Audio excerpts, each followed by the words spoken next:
A few weeks ago, we covered a story about a lawsuit that the University of Pennsylvania had filed because a federal order, a federal subpoena came down that was essentially saying like, hey, we need you to hand over a list of like all of your Jewish students and I think staff. And it was so they could investigate anti-Semitism. It's like, okay, it's a little weird that you need a list of all the Jewish students and staff, but yeah, okay, no, thank you. So this was over investigations of anti-Semitism, aka having a pro-Palestinian protest, because let's be real, this government and most Zionists do not give two shits about real anti-Semitism. In fact, this administration and Zionists alike are the biggest perpetuators of anti-Semitism when they're constantly conflating the genocidal ethno-state of Israel to all Jews. They constantly say like all Jews have a connection to Israel. Israel represents all Jews. It's like, that's the most anti-Semitic thing you could ever say because Israel is a genocidal ethno-state. That is forcing people into the belief by your own definitions that all Jewish people are in favor of genocide and ethnic cleansing. And I'm sorry, but as someone who's not a fucking racist bigot, no, Jews are, not all Jews are into this whole genocide ethno-state thing. And it's crazy to me that like these people can just get away acting like the arbiters of protecting Jews when they are the ones that are putting Jews in the most danger. Anyways, a judge has just upheld that case. And yeah, that's, not what I expected, I'll be completely honest with you. So, judge orders University of Pennsylvania to provide a list of Jews to federal agency. A federal judge on Tuesday ordered the University of Pennsylvania to hand over records about Jewish employees on campus. So it might just be employees. I thought initially when I read it a couple of weeks ago, it also included students. Regardless, like demanding subpoenaing the records of like any ethnicity, religious group, race, whatever is it's a little bit concerning. Okay. Especially from the likes of this administration. Let's see, but said it did not have to reveal any employee's affiliation with a specific group. Okay. Well, that's not really the problem here. The problem is that you are asking for a list of Jewish staff members. U.S. District Judge Gerald Pappert said employees can refuse to take part in the U.S. Equal Employment Opportunity Commission investigation, but the agency needs the opportunity to talk to them directly to learn if they have evidence of discrimination. Okay, if these staff or students are concerned and have faced discrimination, then invite them to come talk to you. Don't forcibly take all of their records. What the hell are we doing here? I don't like that. I do not like this at all. This just makes me uncomfortable. I'm going to be honest with you. When you're reading headlines on how the federal government is subpoenaing universities for a list of all Jews, I'm sorry, but like, that ain't going to fly with me, all right? And that's not going to fly with a lot of people, including probably Jews. He mostly upheld a subpoena, but said Penn does not have to disclose any workers' affiliation with a Jewish-related organization, nor must it provide information about 3 Jewish-affiliated groups. Again, it's not about the groups. It's about the fact that you just want to blankly subpoena all records of Jewish staff.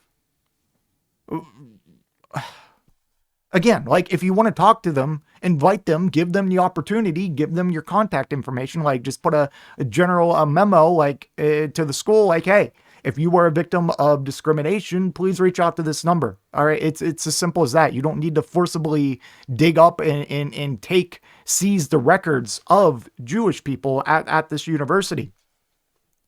A university spokesperson said in an emailed response that the school was committed to confronting anti-Semitism and all forms of discrimination and had taken multiple steps to prevent and address these despicable events. Penn plans to appeal. While we acknowledge the important role of the EEOC to investigate discrimination, we also have an obligation to protect the rights of our employees. We continue to believe that requiring Penn to create lists of Jewish faculty and staff and to provide personal contact information raises serious privacy and First Amendment concerns. The university does not maintain employee lists by religion, the university's statement read. That's also valid. Like, oh God, it's just, I don't like this. This is so weird. It is not unusual for federal investigators looking into employment discrimination to request identities of employees of a particular religion to facilitate outreach to people who may have been victims, according to a former federal official who spoke on the condition of anonymity because they were not authorized to discuss the investigation. I don't know how true that is, even if the government has done this in the past, which it very might as well of.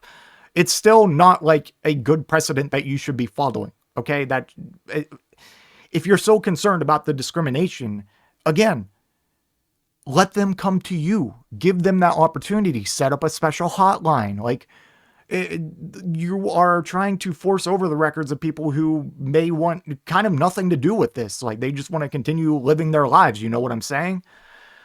Pappert wrote, the university and others who joined the litigation significantly raised the dispute's temperature by impliedly and even expressing comparing the EEOC's efforts to protect Jewish employees from anti-Semitism to the Holocaust and the Nazis' compilation of list of Jews. The judge called that unfortunate and inappropriate. Wait, are you... Pappert wrote that Penn and the others who opposed the subpoena were primarily concerned about linking employees to Jewish groups, saying the EEOC no longer seeks any employee-specific affiliation with a particular Jewish-related organization on campus. Like, is the judge coming out here and saying, like, you guys are kind of crazy for, comparing this to Nazi Germany? You're the crazy one. You're giving a favorable ruling to this government who is... They have a track record of some very bad things, and not to mention the amount of databases that they're creating via Palantir and other tech companies. It's crazy.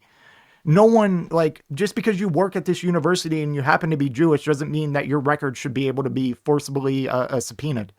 Even, like, if you, like, never reported or had any concerns with discrimination at all.